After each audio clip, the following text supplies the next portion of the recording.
Өмүрбек Токтогулович боюнча, Бабанов боюнча эч кандай үч тараптуу дагы, эки тараптуу дагы сүйлөшүү болгон эмес. Мен Бабановду, Өмүрбек Бабановду билесиздер, КТРКда дебаттар болгон. Ошондо көргөнмүн, ошондо жолукканбыз, ошодон кийин мен көрө элекмин Бабановду. Анан экс менен экөө миреп сүйлөштү, кандай сүйлөштү, эмне макулдаштар болду? Анда менде маалымат жок. Аны билбейм дагы. Бирок мен азыр ушул учурдан пайдаланып айтып коеюн, мүмкүнчүлүктөн пайдаланып. Мен болочок президент болуп, ошо шайлоодо жүрүп атканга, шайлоого кетип атканда, келечек боюнча эч кандай сүйлөшүүлөр, макулдаштар болгон эмес.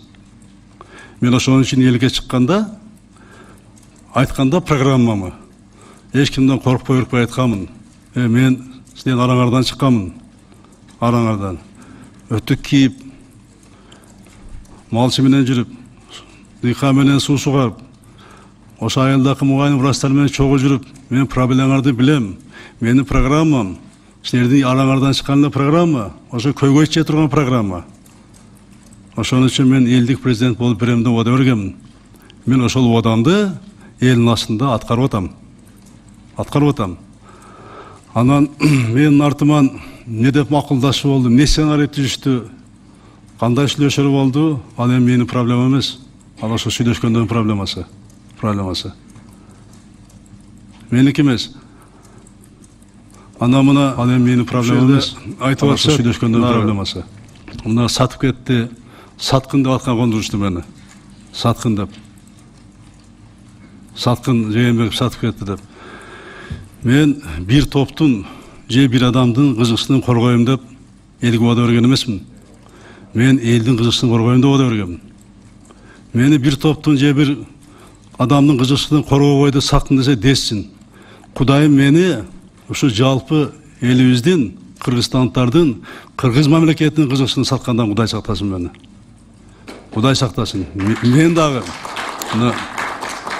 Мен дагы мына мурунку тарыхты жакшы билем. Менин көз алдымда өттү тарых. Эки жолу мына революция болду. Ал көрүп турдум мен. Эмне үчүн кандай болгондон билем ал. Эмне себепкер болгонун билем. Ошону көрүп туруп, мен андай жолго барбайм эч качан. Анан кийин жанакыл айтып кете берейин эми. Эсмерин айта берейин. Баягы болуп аткан сөздөр боюнча. Анан мына айтып атышпайбы? Мына иш туура эмес козголгон. Аны жаап коюш керек деп. Биз укуктук мамлекетпиз. Президент ачып жаап берсе, генерал ачып жаап берсе, министр ачып жаап берсе, анда эл эмне болот, биз эмне болобуз барыбыз тең? Анда бандитский государство болобузбу, мамлекет. Бизде мыйзам иштеш керек, система иштеш керек. Бизде мыйзамдын чегинен эч ким чыкпаш керек. Мен президент дагы, ошол сууга чыгарган мал бак адам дагы мыйзамдаса бирдей болуш керек. Анан мамлекет оңолот. Мен анда түшүнбөдүм. Иш козгогондон кийин мына биз азыр 468 иш кайрамына жөн эле козгоп жаап коюшкан иштерди. Муну кайра козгоп, кайра баштап атабыз. Эмне үчүн иш ачасың? Эмне иш козгойсуң? Эмнеге элди кыйнайсың ачып алып? Артында билесиң эмне бар экенин. Иш ачат, эмнеге жаба турганын? Ачтыңбы? Аягына чыгар аны. Болбосо ачпай иш козгобой турган, кылмыш иш козгобой турган иш болсо аны ачпа да. Агерде ачып жапсаң, анда ушу ачкан киши жооп бер десен, тергөөчү. Прокурор болосунбу, милиция болосунбу, кызмет болосунбу, ким болбу, кимдин кызматкер болосун, ким жооп бер да. Бул мыйзамдын астында козгогон дагы баягы жооп берген адамда бирдей болуш керек. Кааласа жаап, анан каала жаап ачып койгон нерсе бул болбош керек бул.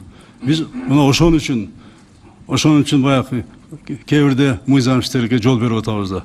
Мындай болбош керек, мындай токтош керек.